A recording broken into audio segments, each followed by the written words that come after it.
Tirik jonzotlar ichida baliqdan moddiy hamda ma'naviy foyda ko'rsa bo'ladi o'rtoqlar. Assalomu alaykum, hurmatli YouTube kanali kuzatuvchilari, hurmatli obunachilar.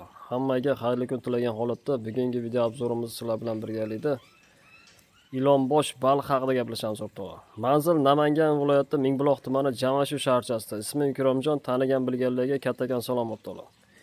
Uy sharoitida baliq boqib, qo'shimcha daromad qilaman, moddiy foyda ko'raman desangiz o'rtoqlar, bittagina ilonbosh balig'ini boqsa bo'ladi.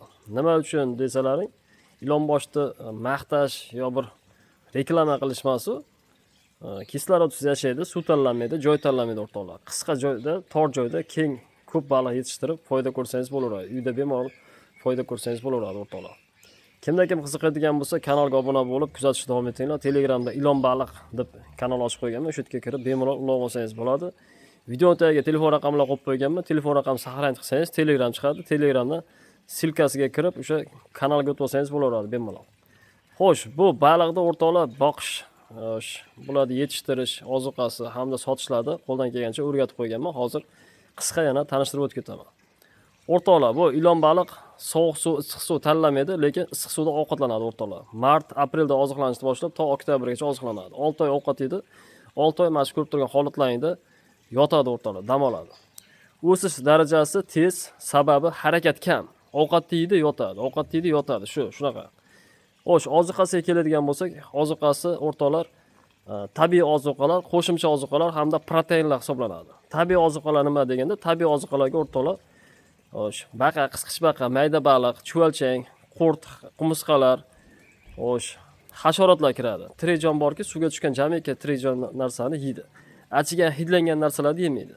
Qo'shimcha ozuqasiga keladigan bo'lsak, qo'shimcha ozuqasi o'rtoqlar tovuqni jigari, yuragi, o'pkasi, molni qora talog'i, molni jigari, o'pkasi 300 grammdan keyin ichagini bersangiz ham bo'laveradi bemalol. Xo'sh, bularni keyingisi protein bor. Proteinni endi xudo xolasa yaqinda ishlab chiqarish boshlaymiz. Ularni ham xudo xolasa reklama qilib chiqarish boshlaymiz. Sotuvga bemalol boqsalar ham bo'laveradi. Ozuqani kam edi. Ertalab bir mahal, kechki payt bir mahal bersangiz bo'laveradi. Agarda ozuqadan qizg'onsangiz, ozuqani bir kunda shomdan keyin bersangiz ham bo'laveradi.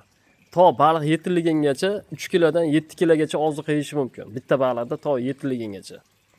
Xo'sh, bozordagi tan narxi yaxshi, boshqa baliqlarga nisbatan qimmatroq bo'ladi. Go'shtni mazaliligini hisobiga, achigan aynigan narsalar yemaydi, o'shaning hisobiga go'shti mazali bo'ladi, vitaminga foydali bo'ladi.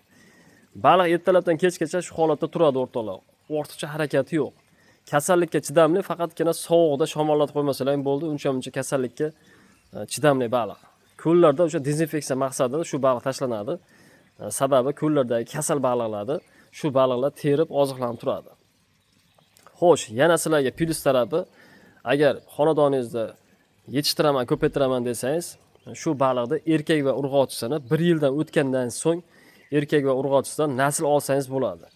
Naslda o'rtoqlar 5000 tadan 60 ming, 70 mingtagacha ikra tashlaydi bir dona baliq, katta kichikligiga qarab.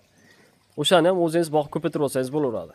Kimda kim qiziqsa, qo'shimcha daromad qilaman desa, boqaman desangiz, pastda telefon raqamlarini qo'yib qo'ygan bo'laman. Telefonni uncha-muncha ko'tarmayman, sababi rolda bo'lishi mumkin, qilib turgan ishlarim bo'lishi mumkin, boshqa har xil vaziyatlar bo'lishi mumkin. O'shaning uchun telefonni ko'tarsam ko'tardim, ko'tarmasam xafa bo'lish yo'q. Bir marta telefon qiling bo'ldi. Ko'tarmasam saqlanib qilsangiz Telegram degan narsa chiqadi. Agar mobodonda Telegramga tushunmasangiz, SMS qilib baliq bo'yicha deb SMS qilib yozib qo'ysangiz tushunib olaman. O'zim vaqtim bo'lganda qaytarib aloqaga chiqishim mumkin.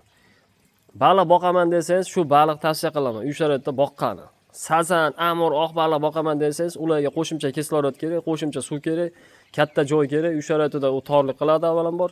O'shaning uchun shu baliqni boqing, maslahatim. Chetga sotmoqchi bo'lsangiz, eksport qilmoqchi bo'lsangiz, bemalol bunga ortiqcha suv kerak emas.